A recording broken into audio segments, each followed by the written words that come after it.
আজকে বিএনপির হয়েছে সেই সুবিধাবাদের রোগ। অন্তর্বর্তীকালীন সরকার প্রবর্তিত অধ্যাদেশগুলোর মধ্যে যেগুলো ক্ষমতাকে বৃদ্ধি করে সরকারের এবং সরকারের আরো নিয়ন্ত্রণ প্রতিষ্ঠা করতে সহায়তা করে, সেই সকল অধ্যাদেশগুলো বিএনপির খুব পছন্দ। আর যে সকল অধ্যাদেশগুলো, যে সকল প্রস্তাবনাগুলো জাতির কাছে জবাবদিহিতায় বাধ্য করে, সেগুলো তাদের কাছে খুব অপছন্দ। তাই আমরা মনে করি বিএনপি আজ যে রাজনীতি করছে সুবিধাবাদের রাজনীতি। আমরা নির্বাচন পূর্ববর্তী সময়ে বিএনপির আরেকটি চরিত্র লক্ষ্য করেছি, সেটা হলো তলে তলে বিএনপি সারা দেশে গণভোটে ন্যায়ের পক্ষে ক্যাম্পেইন করেছে, কিন্তু প্রকাশ্যে সে ন্যায়ের পক্ষে কথা বলার দুঃসাহস তাদের ছিল না, সেই সৎসাহস তাদের ছিল না। এই জন্য লক্ষ জনতার সামনে বিএনপি প্রধান জনাব তারেক রহমান সাহেব গণভোটে হায়ের পক্ষে তিনি ক্যাম্পেইন করতে বাধ্য হয়েছেন। আমি জিজ্ঞাসা করি, উপরে এক কথা তলে তলে আরেক কথা বলে, এটাকে আমাদের দেশে কি বলে?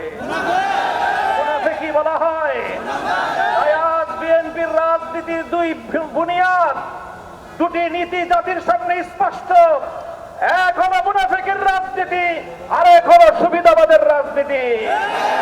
মনে রাখবেন, জুলাই বিপ্লবের রক্তের উপর প্রতিষ্ঠিত নতুন বাংলাদেশের সুবিধাবাদের রাজনীতি, মুনাফিকের রাজনীতি বাংলার মানুষ সহ্য করবে না।